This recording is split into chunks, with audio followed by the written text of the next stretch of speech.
ассалому алайкум дӯстони азиз, дугонаҳои меҳрубон. Умедворам ки ҳамаи шумо хубу тансият ҳастед. духтаро имрӯз хостам ки як намуд печин тайёр кунам. Печина ҳамаи мо шумо медонем. хеле буд ки бигем тайёр накарда будам. Печини резонакай, печине ки ба тёрка мегзаронем, номашро аниқ намедонам. ҳатман нависен духтаро, номаш чия? Фаромӯш кардам. бигем барои мо чӣ дар курай? камтар афғани маска гирифтам, алакай об шидагиай. мачена мекунам, камтар дига шакар гирифтам, ним стакан. 2 дона тухм гирифтам. баъд духтаро ма варенӣ надоштам, иқа себа майда кардам, шакар ҳамроҳ кардам. бигем ки 20 минут бари ҷӯшондам. анамихе майдаш кардам. бигем барои болои печинмо, пирогмо бигем да. аз духтаро тайёр мекунем.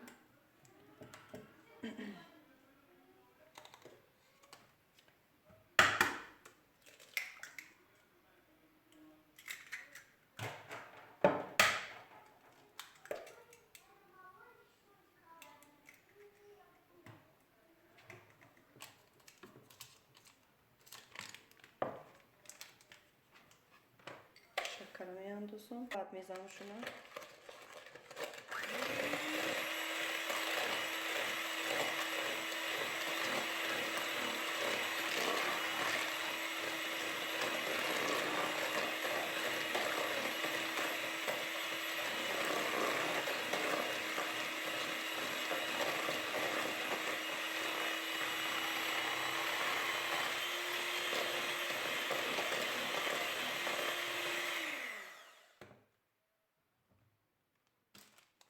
разрыхлите.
камтар намак.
ду тақсимш мекунем, як тарафша майдатар мегирем, як тарафша калонтар.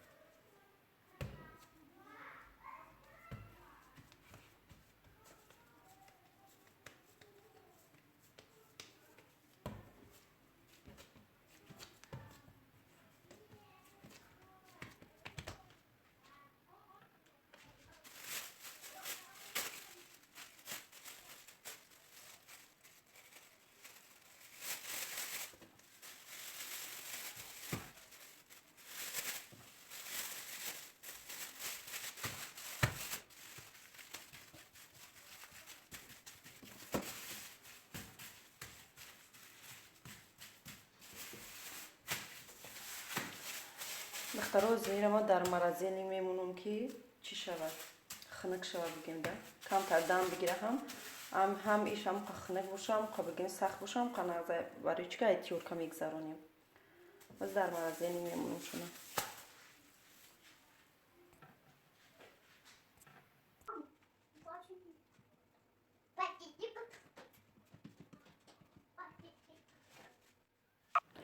دختروی جمع علاقه برو وردم چخیلی که شما دیدستین ای مرزیلنیک خنک شده بود بگیم با دست منم تنکش کردم و فکر کردم که ویدیو کردستم لیکن ویدیو نکرده بودم دخترو اینجا نمیخواه برای نیومونه بگیم پاویدولامونه نمیخواه تنک میکنم در بالش بگیم که هم مشاین با همین طرز بگیم تنک میکنیم دخترای همین پیچین بگیم در وقتی ما دختری مونده در وقتی یوشی مونده بگیم به حد در خونه تیار میکردیم بعد روغن مسکرم یک وقت نمیاندوختیم همین روغن عادی میاندوختیم به حد با مزه میشید تا حاضر در یادم هسته بگیم چند سال شده بود مرم تیار نکرده بودم خیلی شید بعد گفتم بیاخه امروز تیار میکنم کنی چی خیلی میوید به حد پیچینی خوشروی بگیم پیچینی ریزونک میوید هم آسونه طرز تیار کردنش اینجا دخترها موندگی خمیرمون ای مرزیلنی برو وردم سخت شده خواهد قیبنا سخت نشده اگر با هم قبیسه سخت شد بخش روی ایتیورکا گذاروندنش بعد بگیم ایتیورکا نمیخواه همشه گذاروندم اینجا در کودکوی ما همخواه دود و وای کده دود زده استیان که اگر زبوک پس نکنی بگیم آوازشون نمیخواه بازی میکنن کودک مایده چی خیلی اینجا دخترها هم مشه بگیم نمیخواد ایتیورکا گذاروندم با یکم خیلی وارینی دیگه باشه اگر در بالوش کنی با خوشروتر میشه وارینی کلوبنیکی باشه سرخی بده ویدش خوشروتر میشه لیکن میرم بگیم خوشرو میاد به حد ما وارینی که نداشتم بعد سیب داشتم سیب چقدر که گفتم ریزه کردم چی کردم شکر همراه کردم در بالای پلیته موندم کم تر جوشید غوصک شد بگیم به حد هم با مزه شد مایدش کردم بگیم برای بالوش نمیخواد دخترها واسه باشه در تفتان میمونم تا سرخ شدن شه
دخترها چقدر که دیدستین پیچینم ما پخته گرفتم به حد بگیم ویچم خوش رو اومد.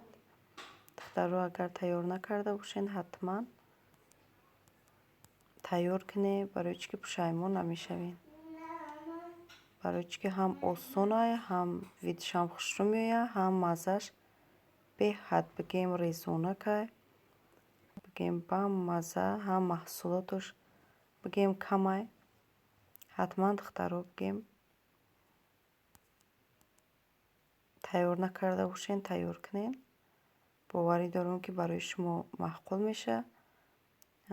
اگر تیار کرده باشه حتما فکرتون رو نویسین که برای شما معقوله همین پیچینی رومبک یا اینکه نه برای ما به نهایت معقوله. اول بگیم هم پیچینه بگیم معقولم بوده هم مزهش هم ویدش معقول بود. یعنی میخواد دخترها بینین که چقدر خوش اومدگی همون خمیر گرفتگی ما یک لیست شید بگیم که یک لیست بسیار شدگی. اینجا دخترها ما خمیر کردم سحرتر 2 دانه بگیم نان کردم. یعنی میخواد تنکش کردم الکی رسید تنکش کردم بولوش کمتر یک تخم قطعه شیر همراه کردم در بولوشون بگیم شکیدم. بعد کنجد سفید بگیم چی کردم چوشیدم بگیم ما کم کم نان میکنم دخترها. یعنی میخواد تنکش کردم. بعد من مخبر ندارم دخترها دیدین. یعنی می پلاسماسا قطعی بگیم گلش میمونم با این طرز بگیم. دخترها با ما اینجا خوراک بگه تیار کرده بودم مستوه ویدیو نکرده بودم بگیم که کمتر دیگه با مستوه تیار کردگی بودم. در یه روزا ما چند کارا را میکنیم اینه که ما همه ویدیو نمیکنیم. چقدر که بسیار دخترها ما میدونن کم کم بگیم ویدیو میکنیم میپرتویم. نمیخواد دخترها حتما فکراتون رو نویسین. اون سوالات داشته باشین سوالاتون تین حتما کامنتر یا بگیم فکر و عقیده های خودتون رو نویسین دخترها. نمیخواد بگیم که نانو ما بگیم ماندم نانوی ما پخته سرخ شدن خوراک برداشتم کودکاش بعد دیوه بگیم احمد جان شیشت خوراک شام خورد. در همینجا بگیم ویدیو امروز را به انجام میرسونم. دوستان عزیز ویدیو امروز را به انجام میرسونم تا ویدیوهای آینده در پناه خدای مهربان باشید.